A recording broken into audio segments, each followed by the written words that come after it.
Big Pit, which you have come here to see, was sunk in 1880, some 100 years after its adoptive town of Blaenavon was founded, arising around the first ironworks of Messrs. Hill, Hopkins and Pratt. For the men who worked out their lives in the galleries of Big Pit, Blaenavon was the centre of their private lives, their hardships and their pleasures. Blaenavon was a town built out of the Industrial Revolution. Little has changed in the town of Blaenavon since the prosperity of the 1880s, and much of what was customary to the miners of the days of Big Pit still remains to be seen in and around the old town.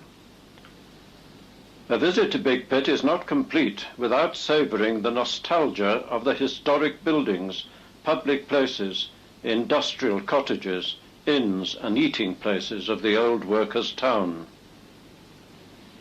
This valley where the workers and masters of the revolutionary past struggled through their lives has become known as the Cordell country.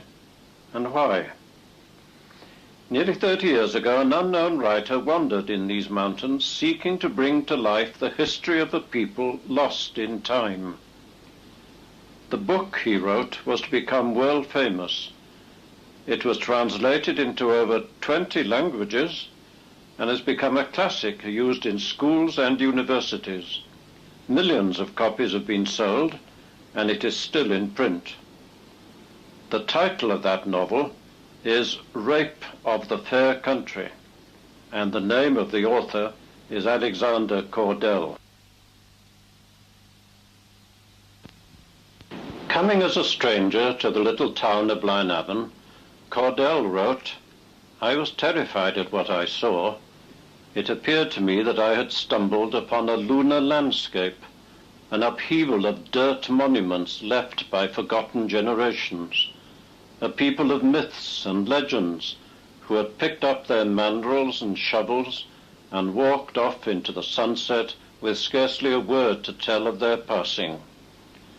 A people of an ancient iron-making town which existed long before the coal era of Big Pit was born, men and women of specialist trades who over 200 years ago made iron in little wayside bloomeries, tiny forges that blossomed into the North Street furnaces.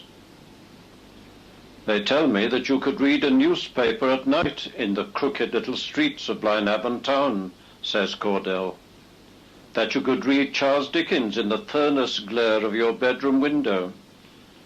And when the molten iron was tapped and ran in fiery streams from the bungs, the whole of the mountain seemed to catch alight. That the valley of the Usk, surely one of the loveliest valleys in Wales, glowed with a roseate hue right down the Keeper's Road from Blaenavon to Abergavenny. For these were an iron people who sent their sons to teach America how to build the furnaces of Pittsburgh and the coke ovens of Philadelphia. But for this great industry, a price had to be paid. Plundered is my country," says Cordell, "violated, raped." God, it appears, must have been in an excellent mood when he made this lovely scenic route between Blaenavon and Abergavenny. Turn right on the main road out of Big Pit, and first you come to Blaenavon town. Here, believe it or not, are the finest remaining relics of the iron trades in Europe.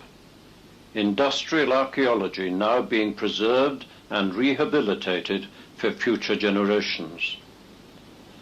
For Blaenavon town has awakened from her ancient violent past, has become aware of her importance in a world of industry and tourism, and is reborn, vital and alive. She stands today as a living monument, still scarred perhaps by the exploitation of iron and coal masters, but unbowed. Here, in her narrow little streets, you can meet again the descendants of her iron workers. Amid the criss-cross crazy roofs walked mountain fighters in pairs, some actually hand in hand, the old ones say, for fear of the little people to be seen sitting on the chimney pots. Rhyd North Street, dark as Curtain Street. Heol Istewi, hush Silent Street. Literal translations from the Welsh, used to abound with hobgoblins and little hairy chaps no more than 2 feet high. The Tylwyth Teg, the Welsh fairies, have actually been seen skating on the ice at the Keeper's Pond by the Pwlldy signpost, Cordell was told by an old collier. The ghost of old soldier still stands guard on Rifle Green on winter's nights, they tell. Old soldier who, killed at Waterloo, still guards the town. For these bloody frogs are everywhere, he says in Cordell's new novel, This Proud and Savage Land. And Betsy Williams, the old grandma, who knew how to make good iron by the colour of the pilot flame, still sits with her bottle of stout in the snugs of the rolling mill and the Lion Hotel, winking at the colliers. I tell you this, says Cordell, she isn't much to look at, this old Blaenavon, but she has a heart that is alive and beating as much today as a century and a half ago, when she sent her young to Newport to fight with John Frost for the people's charter of decency and the freedoms which we take for granted today. For the heart of a town lies in its people. Staffordshire Row, where the Midland specialists lived in North Street.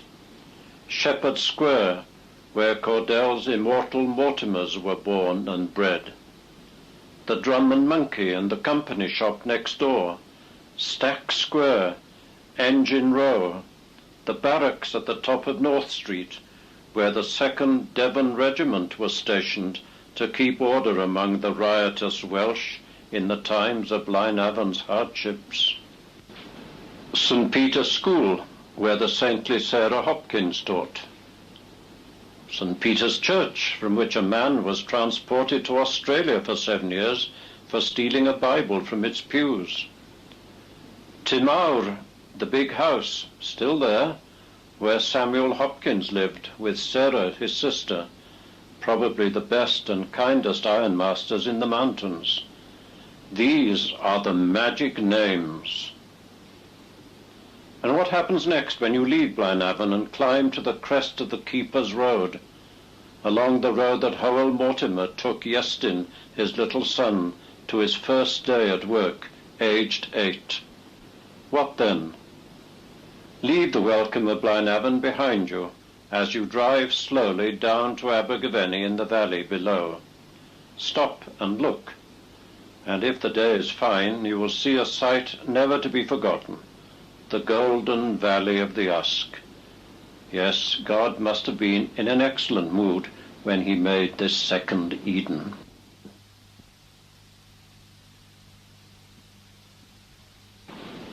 Here, the white blood of the beautiful Blorenge mountain gushes in torrents to the mothering Usk. Drive slowly past the Giant's Crust, the name an old collier gave to ancient Garenderis, whose tramroad cuts into the breast of the mountain on its way down to the canal at Llanfoist. This, the pulsing artery of the Welsh Industrial Revolution. Call into the newly built Cordell Country Inn and see the work of the artist Ron Francis, who has immortalized Cordell's book in scenes that bring his pages alive. Then, refreshed, drive down to the Fiddler's Elbow and take the road to the valley. Blaenavon and its ancient past, says Cordell, is mesmeric. Hold in your cupped hands the cinders of its long dead fires, and long after you have left Wales, you will hear the voices of these lost people calling on the mountain wind.